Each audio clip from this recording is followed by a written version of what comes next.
시청자 여러분 안녕하십니까? 한 주간의 북한 관련 소식과 함께 주요 이슈를 분석해드리는 통일로 가는 길입니다. 우리의 무기들을 활용해서 북한을 분명히 파괴할 수 있다. 오바마 대통령이 갈수록 국제사회에 대한 위협 수위를 높이고 있는 김정은 정권에게 돌직구를 날렸습니다. 오바마 대통령이 미국의 월등한 대북 억지력을 언급하면서 북한을 직접 겨냥한 것은 이번이 처음입니다. 그간 북한 문제에 대해 철저히 원론적이고 절제된 표현만을 사용해왔던 오바마 대통령이 이번처럼 북한을 강력하게 비난한 것은 매우 이례적이라는 평가가 나오고 있습니다. 오바마 대통령은 독일 방문 일정을 소화 중이던 4월 26일 CBS 토크쇼 오늘의 아침의 공동 진행자 찰리 로즈와의 인터뷰에서 우리 무기들을 활용해 북한을 분명히 파괴할 수 있다고 단호하게 말했습니다. 오바마 대통령은 다만 북한 공격에 따른 인도주의적 대가를 제외하더라도 북한이 우리의 중요한 우방인 한국 바로 옆에 있다는 점을 염두에 둬야 한다고 설명했습니다. 현재 미국 전력으로 북한을 초토화할 수 있지만 실제로 공격을 감행할 경우 한국이 직접적으로 입을 피해를 고려해 섣불리 행동할 수 없다는 의미입니다. 오바마 대통령은 또 북한을 변덕스러운 나라라고 강력하게 비난했고 김정은에 대해서는 우리가 가까이 하기를 꺼릴 만큼 무책임하다면서 강한 불신감을 여과 없이 드러냈습니다.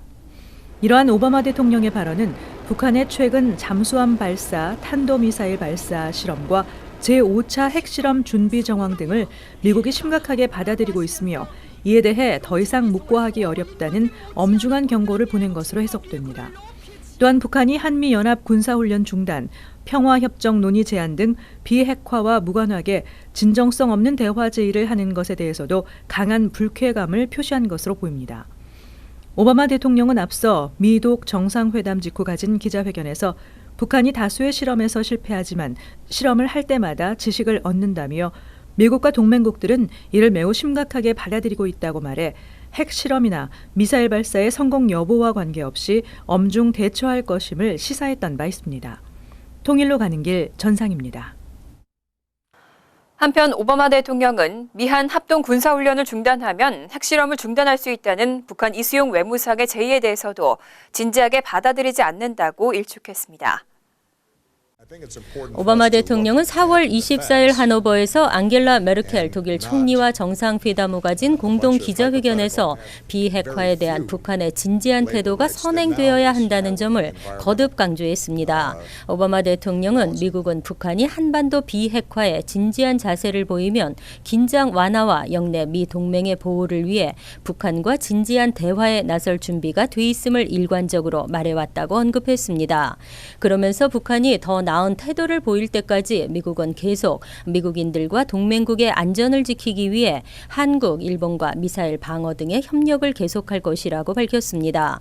오바마 대통령은 또한 북한이 4월 23일 발사한 잠수함 발사 탄도 미사일에 대해서는 분석과 평가를 계속하고 있다고 말했습니다. 그러나 분명한 것은 북한이 미사일 발사에 거듭 실패하면서도 그때마다 새로운 지식을 얻게 된다는 것이라며 미국은 이를 매우 심각하게 여기고 있다고 말했습니다. 오바마 대통령은 이런 이유 때문에 국제사회가 북한을 고립시키고 김정은 정권의 대가를 치르게 하려는 것이라며 이런 대북 압박에 대한 중국의 협력 필요성을 거듭 강조하기도 했습니다. 한편 미국의 북한에 대한 군사력 사용 가능성과 관련 미 국무부 비확산 군축 담당 특보를 지낸 로버트 아이논 브루킹스 연구소 선임 연구원은 4월 26일 서울 그랜드 하얏트 호텔에서 열린 국제관계 포럼 아산 플래넘 2016에 참석해 미국은 핵무기의 선제적 사용 독트린을 도입한 적은 없으나 핵무기를 사용할 수 있는 상황이 아주 예외적으로 몇 가지 있다며 북한의 잠재적인 위협이 한국에 가해지고 있기 때문에 미국이 핵무기를 사용할 수 있는 상황을 완전히 다 배제한 것은 아니다라고 밝혔습니다.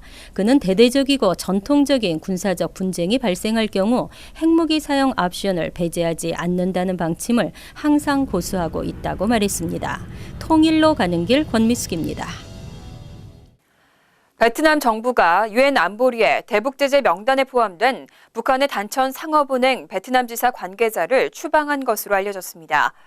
베트남이 유엔 대북 제재 결의를 이행한 첫 사례입니다. 이번 대북 제재의 파급력이 갈수록 확대되고 있는 것으로 보입니다.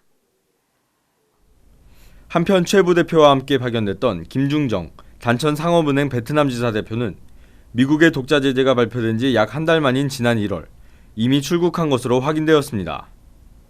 김 대표는 최 부대표와 함께 유엔 안보리의 여행 금지와 자산 동결 대상자에 포함됐지만 이미 출국한 사실이 알려지면서 이번 추방 통보에서는 제외됐습니다. 베트남의 단천 상업은행에는 현재 김 대표의 후임자가 파견돼 업무를 수행하고 있는 것으로 알려졌습니다. 베트남 정부의 이번 결정은 유엔 안보리의 대북 제재 결의에 대한 첫 이행 사례로 평가되고 있습니다. 베트남 외교부는 앞서 지난 8일 최 부대표 등 유엔 안보리 제재 대상자에 대한 거취를 묻는 VOA의 질문에 구체적인 언급은 피하면서도 국제사회의 책임 있는 구성원인 베트남은 유엔 안보리의 결의를 지켜왔고 앞으로도 엄격히 이행할 것이라고 밝혔던 바 있습니다. 캐티나 애덤스 미 국무부 동아시아 태평양 담당 대변인은 최근 VOA에 보낸 이메일에서 미국은 유엔 회원국들이 효과적으로 제재 조치를 이행하고 북한의 지속적인 제재 사항 위반에 경계심을 늦추지 않기를 기대하고 있다고 말했습니다. 통일로 가는 길, 정세진입니다. 북한이 곧 5차 핵실험을 강행할 것이라는 관측이 높아지고 있는 가운데 함경북도 풍계리 핵실험장에서는 경미한 움직임만이 관찰되고 있다고 합니다.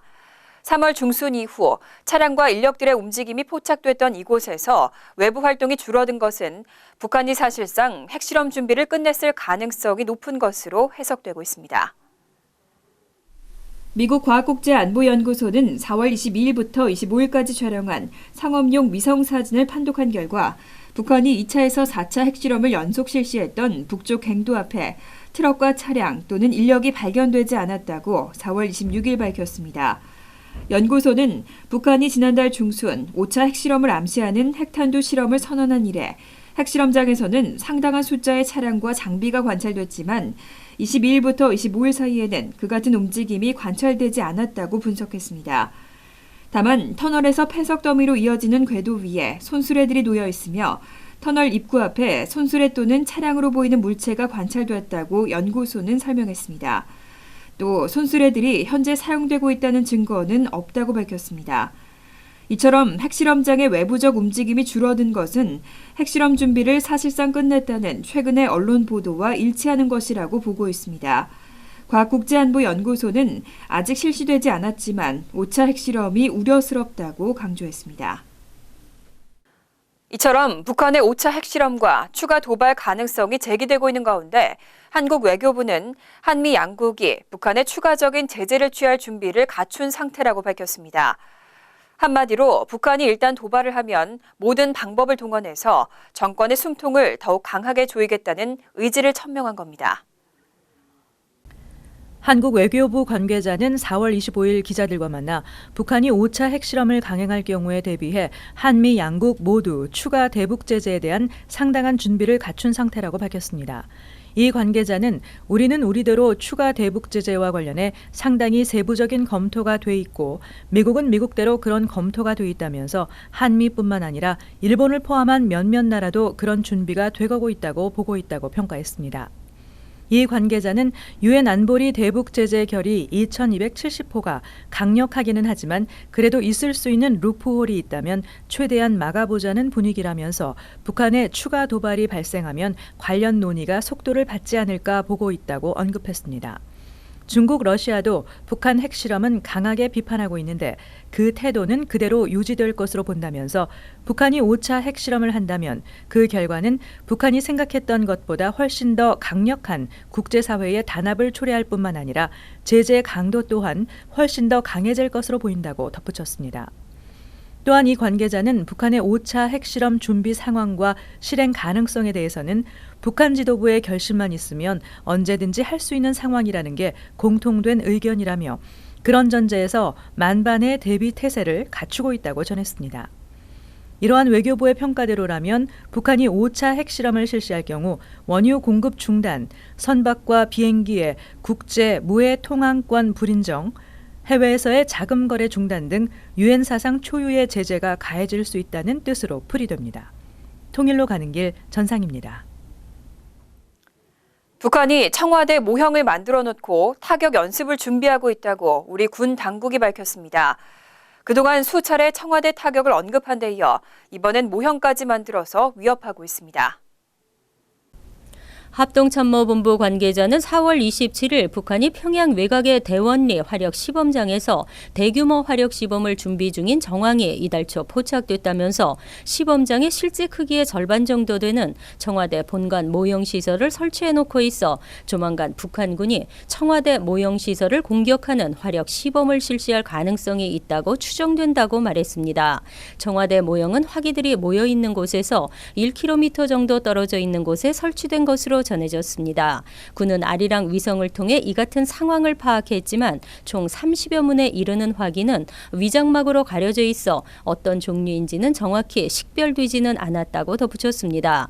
이 관계자는 이는 7차 당 대회를 앞두고 대한민국에 대한 적개심을 주입해 내부 결석을 도모하고 우리 사회 내 안보 불안감을 조성해 한반도 긴장을 고조시키려는 의도로 판단된다고 말했습니다.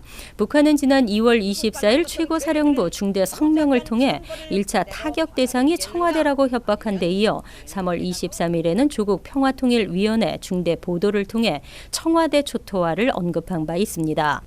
또 3월 25일에는 전방군단 포병대의 최후 통첩 형식으로 청와대는 사정권 안에 있다고 위협했고 지난 5일에는 청와대를 미사일 등으로 공격하는 컴퓨터 그래픽을 만들어 공개한 바 있습니다. 통일로 가는 길 권미숙입니다. 미국 공화당 대선 선두주자인 도널드 트럼프가 또다시 북한의 위협을 지적했습니다. 트럼프는 북한의 5차 핵실험 움직임 등 늘어나는 핵 위협과 관련해 북한에 대해 바짝 경계해야 한다고 말했습니다. 트럼프는 4월 26일 펜실베니아 등 동북부 5개 주 대선 경선에서 완승한 뒤 뉴욕의 트럼프 타워에서 지지자들을 상대로 한 승리 연설에서 핵무기가 오늘날 이 세상에서 가장 큰 위협이라며 북한에 대한 경계 필요성을 지적했습니다. 그는 특히 김정은 북한 국방위원회 제1위원장을 겨냥해 이 사람이 더 이상 나가도록 내버려둬서는 안 된다며 강력한 대북 대응을 강조했습니다. 트럼프는 이와 함께 북한 문제를 풀어야 할 중국이 제대로 역할을 하지 않고 있다고 비판하면서 중국 역할론을 거듭 제기했습니다. 그는 중국이 북한 정권에 엄청난 영향력이 있다며 중국은 이 문제를 풀어야 하고 또 쉽게 풀 수 있다고 말하고 그런데도 중국은 자신들은 할 수 없다고 말하면서 우리를 상대로 장난을 치고 있다고 비판했습니다. 트럼프는 중국이 북한에 대한 자신들의 막강한 영향력 행사를 거부하면서 우리를 상대로 장난을 치고 있다고 재차 지적한 뒤 그들은 미국을 존중하지 않고 또 우리 대통령도 존중하지 않는다며 그런 것 때문에 결과적으로 김정은이 사람들을 죽이고도 책임을 지지 않고 멀쩡한 것이라고 주장했습니다. 트럼프는 이어 우리는 힘이 있어 중국과 훌륭한 관계를 맺을 것이고 또 블라디미르 푸틴 대통령과 러시아와도 좋은 관계를 맺을 것이라고 덧붙였습니다. 이는 북한과 특수관계인 중국 및 러시아와의 관계를 새로 설정해 이들 국가가 북한 문제를 풀도록 압박하겠다는 취지의 발언으로 보입니다. 통일로 가는 길, 정세진입니다. 북한 정권은 독재 체제가 약화되면서 갈수록 늘어날 수밖에 없는 주민들의 탈북을 막기 위해 탈북자에 대한 처벌 수위를 높이고 있습니다. 또 국경지역 경비와 휴대전화 단속도 강화하고 있습니다. 공포 통치와 감시 감독 강화가 아니면 존속할 수 없는 잔인한 포갑 독재 정권의 단면을 보여주는 것 같습니다. 한국통일연구원은 4월 26일 2014년과 2015년 국내에 입국한 탈북민 186명에 대한 심층 면접 조사를 바탕으로 북한 인권백서 2016을 발간했습니다. 이 백서에 따르면 북한은 2014년부터 탈북 횟수와 무관하게 무조건 노동교화형을 부과하는 등 처벌을 크게 강화한 것으로 조사됐습니다. 2013년까지는 탈북 시도 1회의 경우 단기 수용시설인 노동단련대에서 6개월, 2회 이상이면 노동교화형을 부과했었습니다. 교화 기간은 3년에서 5년 정도로 나타났습니다. 최근에는 국가안전보위부 차원에서 탈북 차단 비상대책을 점검하고 탈북자 가족과 친척 사상 동향 파악과 감시, 사상교양 강화, 국경여행증과 숙박 검열, 국경경비사령부 검열을 강화한 것으로 파악하고 있습니다. 함경북도 온성군의 경우 두만강변의 모슬박은 높이 10m가량의 판을 세우고 국경에 지뢰를 설치했다는 소문을 퍼뜨렸으며 주요 탈북 경로인 함경북도 회령시와 무산군에는 철조망과 감시 카메라를 설치했다고 합니다. 철조망 아래 웅덩이를 파놓거나 철조망에 깡통을 걸어 소리가 나도록 하기도 했습니다. 새로운 탈북 경로인 양강도 해산 지역에는 외부인과의 통화를 차단하기 위한 휴대전화 전자장벽을 만들고 지난해 6월 가로 방향으로만 설치된 철조망에 세로 방향의 철조망도 추가한 것으로 전해졌습니다. 주민을 대상으로 한 강제 노동 동원 역시 여전한 것으로 나타났습니다. 2006년에서 2011년 6.18 돌격대에서 근무한 한 남성은 오전 3시 반에 일어나 오전 6시부터 밤 12시까지 일했다고 증언했습니다. 6.18 돌격대는 수면 시간을 포함해 하루 6시간만 쉬고 나머지 18시간은 노동을 한다는 의미로 붙여진 이름이라고 합니다. 해외 파견 근로자의 장시간 노동 저임금 실태도 심각했습니다. 러시아 중동 지역에 파견된 이들은 하루 15시간에서 17시간 근무했지만 현지 근로자들에 비해 턱없이 낮은 임금을 받았습니다. 2010년에서 2014년 러시아 건설 회사에서 일한 A씨는 백야 기간에는 새벽 3시에서 4시까지도 일했다고 말했습니다. 해외 파견 근로자들은 공통적으로 북한 당국에 급여의 상당 부분을 상납했다고 증언했으며 상납금을 제외한 돈 100달러에서 200달러를 받았다는 이들도 있으나 현금으로는 직접 받지 못했다는 사람도 있었습니다. 통일로 가는 길 전상입니다. 황당한 소식 한 가지 전해드리겠습니다. 후지모토 겐지라는 일본인 요리사가 있습니다. 한때 김정일의 전속 요리사였던 후지모토 씨는 최근 북한을 방문해서 김정은과 만나는데요. 김정은이 후지모토 씨에게 울컥해서 미사일을 쐈다고 말했다고 합니다. 북한 정권의 중대 정책 결정이 얼마나 코미디 같은 방식으로 결정되는지 짐작할 수 있는 부분입니다. 후지모토 겐치 씨는 1989년부터 13년간 평양에서 김정일의 전속 요리사로 근무했던 인물입니다. 1984년생인 김정은의 어린 시절을 부분적으로나마 바로 옆에서 지켜본 몇 안 되는 외부인이기도 합니다. 그는 4월 12일부터 23일까지 평양을 방문했고 김정은은 4월 12일 평양 시내 연회장에서 그를 환영하는 만찬 자리를 마련했다고 합니다. 김정은을 비롯해 그의 여동생인 김여정, 최룡해 노동당 비서 등이 참석한 것으로 알려졌습니다. 후지모토 씨에 따르면 김정은과 3시간에 걸쳐 식사를 했으며 이 자리에서 김정은은 전쟁할 마음은 없다고 말하고 우리 외교 관계자들이 미국에 접근하면 미국이 북한의 생트집을 잡는다며 그래서 울컥해서 미사일을 발사했다고 말했다고 합니다. 김정은은 또 적 포도주로 건배한 뒤 일본은 지금 북한을 어떻게 보고 있느냐고 물었고 후지모토는 최악이다라고 대답했다고 합니다. 이에 김정은은 그러냐며 고개를 끄덕거렸다고 합니다. 후지모토는 만찬 장소로 가려고 숙소인 고려호텔 현관에서 기다리고 있었는데 김정은이 직접 벤츠 차량을 몰고 와서 놀랐다며 김 제1위원장은 언제든 와도 된다며 곤란한 일이 있으면 말해달라고 말했다고 만찬 당일 상황을 전했습니다. 그는 이어 내가 북한과 일본 정부와의 가교 역할을 해주기를 바라는 것이라고 생각했다고 밝히기도 했습니다. 통일로 가는 길 권미숙입니다. 제13회 북한 자유주간 행사가 4월 25일부터 5월 1일까지 서울에서 개최됐습니다.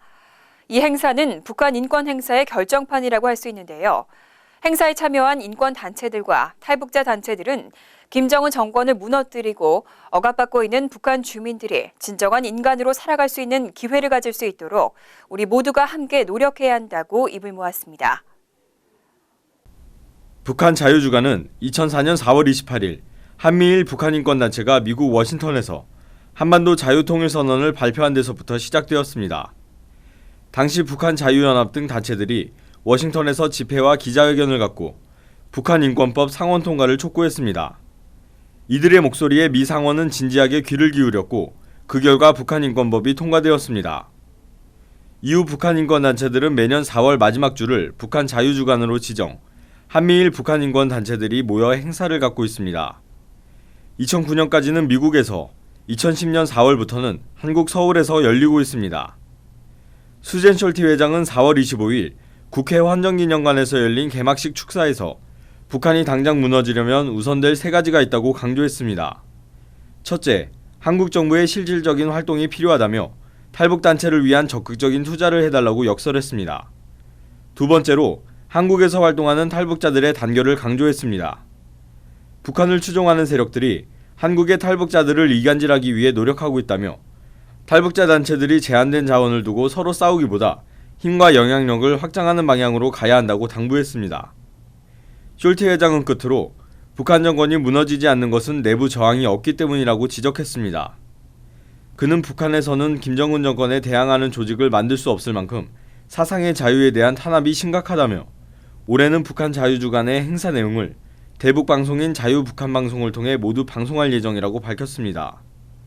또한 숄티 회장은 이번 행사는 북한 지도층에게 김정은 정권이 아닌 국가를 위한 다른 방안을 강력히 주장하는 기회가 될 것이라며 2300만 북한 주민에게 희망을 전달함과 동시에 탈북 주민의 참여를 적극적으로 지지한다고 말했습니다. 또 북한 자유주간을 시작하며 북한 주민에게 김정은은 곧 무너진다고 알리고 싶다고 강조했습니다. 이어 단상에선 박상학 자유북한운동연합 대표는 현재 한국에는 3만 명의 탈북자가 있다고 말하고 우리는 2300만 북한 인민을 해방하기 위해 이곳에 왔다며 우리가 이런 활동을 지속함으로써 북한 인민에게 메시지를 전달할 수 있다고 생각한다고 역설했습니다. 또 탈북자 동지들이 함께 활동하는 이상 김정은 체제는 이른 시일 내에 끝장날 것이라며 내년에는 북한 자유주간을 평양에서 개최하기를 바란다며 목소리를 높이기도 했습니다. 통일로 가는 길, 정세진입니다.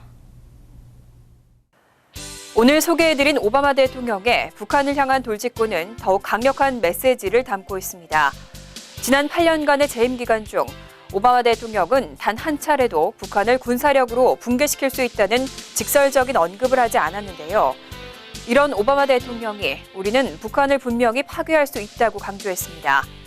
이 말은 북한 정권이 자신의 주제를 모르고 함부로 행동하고 있는데 미국이 언제까지나 참지는 않을 것이다. 마지막 경고를 제대로 알아듣길 바란다는 뜻으로 해설할 수 있을 것입니다. 김정은 정권의 연이은 도발과 위협이 계속되면서 북핵 문제는 이미 중대한 고비에 접어들었습니다. 북한은 여전히 핵실험과 장거리 미사일 발사 등을 통해 국제사회를 위협하고 기술력을 향상시키면 무엇인가를 얻을 수 있을 것이라는 착각에 빠져 있습니다.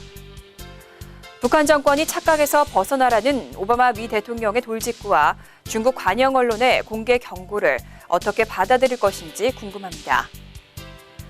통일로 가는 길 오늘 순서는 여기까지입니다. 시청해주셔서 감사합니다.